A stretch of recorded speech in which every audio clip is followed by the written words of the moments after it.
viewers, welcome back sa ating channel. So for today's episode, try nating mamana kahit malaki yung buwan. So sana makarami tayo. So pinaka-target natin ngayon ay cuttlefish fish, or hindi, or kung walang cuttlefish fish, pusit tsaka hamuod sa mamigka pamilya ng ito.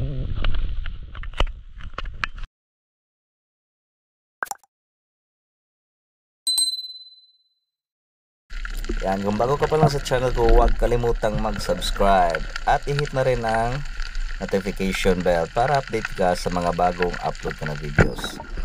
So, first fish, tinatawag to sa amin na dahog tubo. So, kinuha ko na to kasi pang-ihaw. Masarap to sa ihaw, tsaka masarap din sa tinula. Medyo matigas yung laman niya, tsaka puti, color white yung laman. At ito, may nakita akong hamuod. Kapamilya to ng rabbit fish. Madalas lumalabas sila kapag medyo may kalakihan na yung buwan. Okay, mga nasa 200 grams siguro ang timbang nito. Kaya masarap to sa paksiw, tsaka ang presyo nito nasa 250. Eto, may nakita akong pusit, squid reef kung tawagin sa English. Kinuha ko na to kahit medyo may kaliitan, pero good size naman, pang ulam lang. Take a shot. First pusit na huli ko.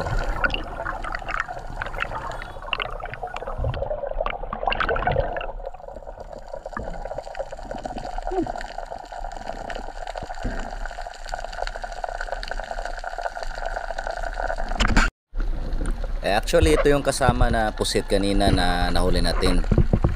Hindi naman siya nakalayo, so nahabol pa rin natin. Magkasing laki lang to, nasa 100 grams. Okay na rin to pang ulam. Dito naman sa unahan, may nakita akong hamuod pa rin. So nagsilabasan talaga sila.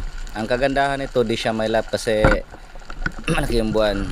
May shot, pero okay lang yan kasi marami naman sila. Marami pa rin tayong mahuli nito. Ito naman, may nakita akong barakuda sa unahan. Ito yung technique ko, biniblink lang yung ilaw para babalik siya. Parang nalilito kumbaga. Ayan, salamat Lord. At nahuli na ito yung first na huli nating barakuda.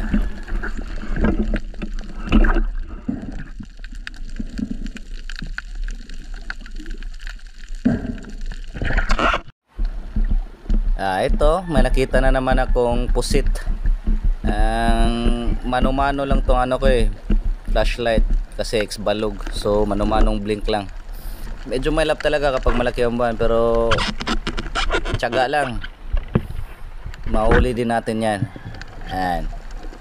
Magkasing laki rin to sa naunang dalawang pusit na nahuli ko. Ang ulam lang din to. Masarap kasi nito kapag medyo may kalakihan, mahal yung bintahan nito, nasa 250. Kaya may nakita na naman tayong hamuod.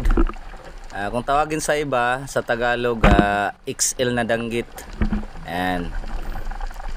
Marami pa tong lalabas kasi malaki yung buwan. Kapag nagsilabasan talaga to, marami talaga yan. May tagdadalawa, tatlo, ganyan. Yung iba naman, maramihan talaga. Eto, hamuod pa rin. Ang kagandahan kasi nitong hamuod, kapag nasilawan ng flashlight, hihiga. Ayan o. Mas madali siyang hulihin kasi di siya magalaw. Yan. Tsaka ingat-ingat kapag nakahuli ka nito kasi sobrang sakit talaga to kapag natinikan ito. Magkasing sakit to sa danggit na yung maliliit na sa mababaw lang. Ito naman hamuod. ang swerte ko talaga ngayong gabi kasi ako lang mag-isa dito sa laot eh. Yung isang kasama ko, dalawa lang kami nag-spear fishing ngayong gabi. Nasa mababaw lang. Ako lang dito sa medyo may kalaliman. Ayan, hamuod pa rin. So, sineswerte tayo ngayon.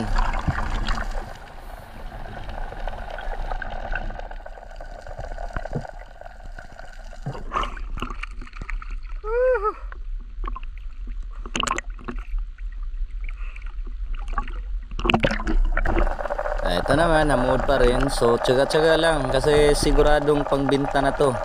Kasi pang ilan na to sa nahuli ko. Tsaka ang kagandahan talaga, hindi siya mailap. So, makasight ka talaga at siguradong mahuli mo. Yung iba naman miss shot kasi depende yan eh. Kasi minsan pagka trigger mo lalangoy, yung parang ganyan. Kaya di siya nahuhuli.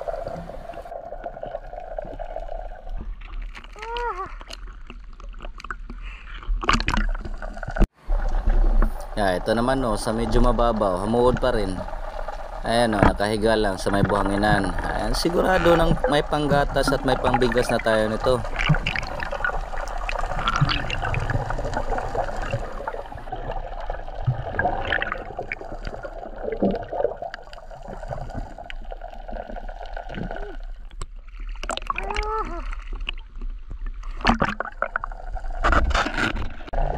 Kaya mga ka-divers, may nakita na naman tayong hamuod.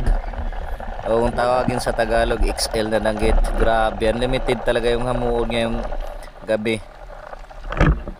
Ito, nadaplis lang pero okay lang yan kasi maganda yung tama kasi nasa may palikpik siya.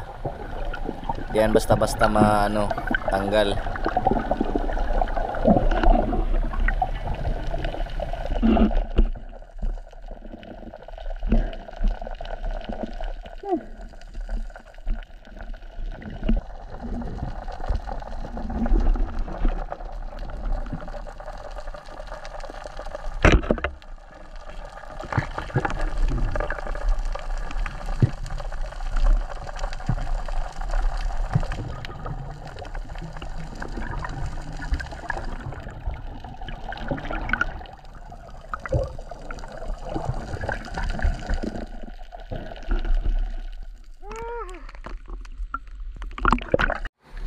Ito may nakita akong sea turtle. Kinuhanan ko na rin ng video kasi di naman siya mailap. Sa iba kumakatay nito pero sa amin bawal talaga kumatay ng ganito. Kaya mahalin natin ang mga sea creatures na gaya nito, mga endangered species. Malaking tulong din to sa dagat. Ito may nakita na naman akong hamuod. Medyo may kalaliman konti, so kaya dahan-dahan akong lumangoy pababa para syempre maka-preserve tayo ng hangin. Ganyan lang yung technique dyan. Pag pababa ka, dahan-dahan lang sa paglangoy. Hindi naman yan mailap.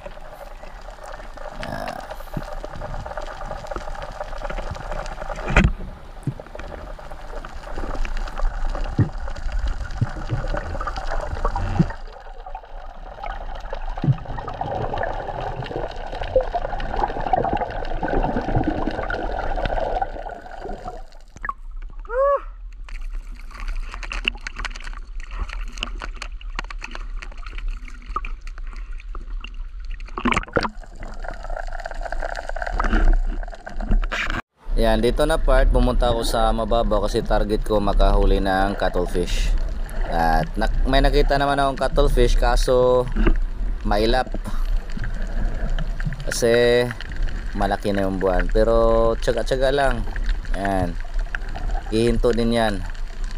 Yan. Kapag hihinto yan, tirahin mo na agad. Huwag mo nang antayin na dalangoy pa yan. Kasi kapag labas yung niyan, yung ink niyan, sigurado hindi mo na yan mahuli.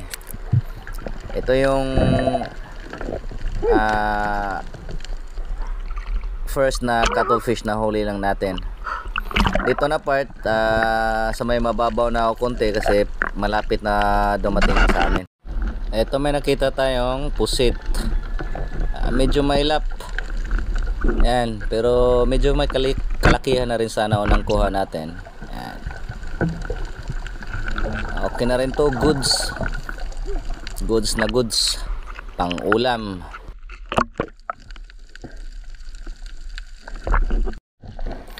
Ito may nakita akong hamuod.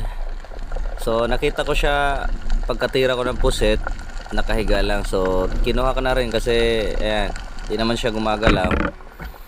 At paniguradong makabenta na talaga ako nito kasi medyo marami na yung nahuli ko. Nasa 3 kilos na ata. Ayan. Ito yung huli nating kuha na hamuod. Rabbit fish. Grabe, pagka-on ko pa lang ng flashlight may nakita agad akong mamaw na pusit. Ito yung first time na nakahuli ako ng ganito kalaking pusit. Nasa 1.6 kilo ang timbang nito, mga ka-divers. Sobrang laki, sobrang mamaw. Yan, tingnan nyo naman oh. Grabing laki ng pusit na to. First time ko nakahuli nito. Sold na sold yung ano natin, pamamana ngayong gabi. So may pang binta na talaga tayo, may hamuon na ibinta natin, tsaka meron ding pusit.